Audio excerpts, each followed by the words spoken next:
Abductions continue even as we speak, because I look at those Gen Zs who are sending what, wherever, and here we are referring to data protection, which is also getting violated. We will not take a pang and hurt a Kenyan.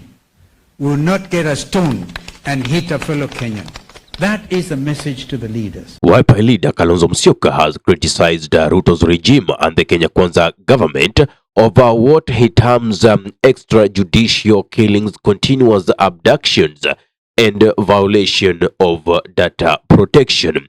This emerged like some 2 weeks ago, whereby Safaricom was being condemned of sharing their clients' data with both KRA and also the DCI, which has enabled the tracking of people, especially during the demonstrations and even after demonstrations. And this has been seen largely with the abductions that have been happening. And that is why Kalonzo Musyoka has come to condemn what the Kenya Kwanza regime is actually doing. Musyoka also retaliated that he should not be mistaken not to be a peacemaker, but we should not forget the fact that where there is no justice, there is no peace. Let us listen in to what Kalonzo Musyoka has got to say about this. They dispense quick justice.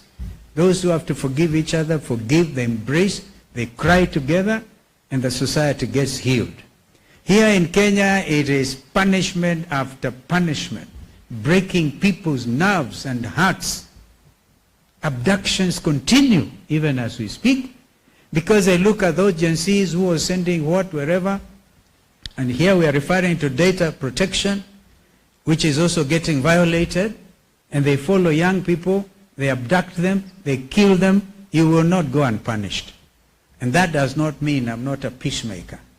We are told here and clearly, you cannot have peace without justice. Kalonzo Musyoka also did not go softer on Wycliffe Oparanya, who last week did say that he already has the sweet in his mouth, that is the Peremende native, and Kalonzo Musyoka understood it as a coded language. And now I really did talk about this extensively in this video link up here, whereby Oparanya was urging the Luhya nation to rally their support behind William Samoei Ruto's regime, that is the Kenya Kwanza government. Now, in what seemed to be a direct attack to Wycliffe Oparanya, though Kalonzo Musyoka did hide it a little bit, but this message that is giving is actually directed Oparanya. Let us listen in. The times we live in are perilous times, and Kenyans are feeling it. We want to tell Kenyans, you are not alone. Broad-based, we heard over the weekend that kuna wengine wana peremende, so I called it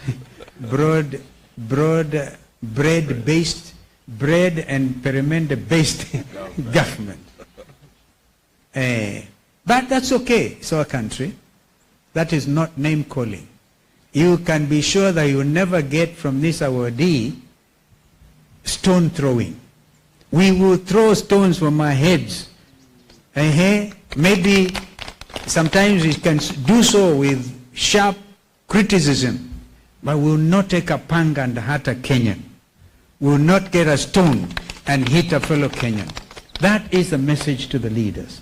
Musyoka also confirmed receiving an official letter from Mother Karua, who has officially left the Azimio la Umoja fraternity, and that is considered as if Mother Karua has left the opposition. What does this mean? What plans do Mother Karua has?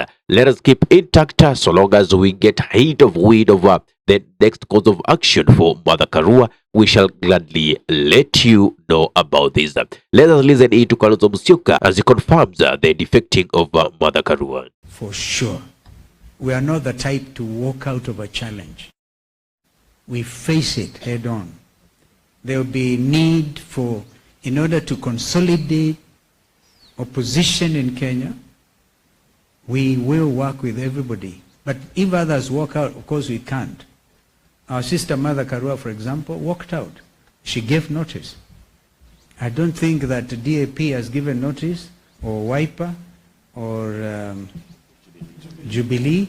No. So, Chris, just report that nobody is walking out from this side, and the ones who have given notice, and because we believe it is good.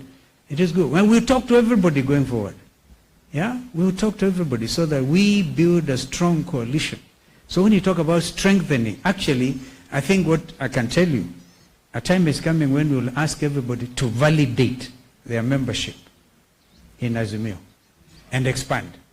Others come, others leave. Because while Kenya Kwanza want to force everybody into one party, right? We want Kenyans to know there's space in our side of the coalition. Remember, there's also another video that I talked about whereby other leaders were telling one-on-one President William Ruto that they don't believe it is this government that they did support that is now coming after them, that is defying court orders. Yeah, these were people who were supporting Rigathi Gachagua when he was the deputy president, and the DCI were coming after them, confiscating the earphones, and they got court orders to be given the earphones back. Unfortunately, that didn't happen, and they were telling Ruto right before his eyes that we can't believe this is the government that we did choose, and you're still telling me that he's enjoying massive support in the mountain. I don't know, but let us just listen in how this leader argues about this. Mimi niambie wale wachache ambao wanatia wengine uoga hapo Mount Kenya, wanataka kuambia kwamba ati sasa serikali ya Ruto imetingizwa. Nikwambie ukweli, William Ruto Kenya Kwanza alikuwa na kula milioni 7. Mzee Raila Odinga upinzani tulikuwa na kula milioni 7. Hiyo ni kula milioni 14.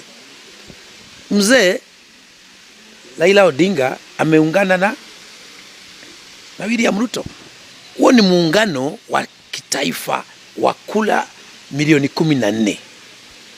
Yule ambaye anasema ati hii kitu kidogo itafanya William Ruto asichaguliwe tena, mimi niwaambie watu wetu, kwa sababu mimi nasemanga wazi, kwa sababu nimesikia watu wengine wanauoga wanasema hivyo.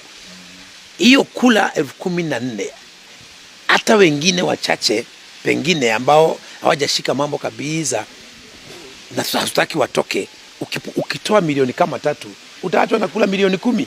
Well, thanks for watching. If you love content of this nature and you are watching from our YouTube channel, kindly subscribe and press notification button so anytime that we are live or we upload content of this nature, you'll be the very first person to be notified. If you're watching from our Facebook page, kindly follow us for regular updates. My name is Ahmed Harley for the Unscripted Talks here in DURB Radio. Assalamu alaikum warahmatullahi wabarakatuh. Kwa timba kali za Afrika, DURB Radio ndio mpango mzima.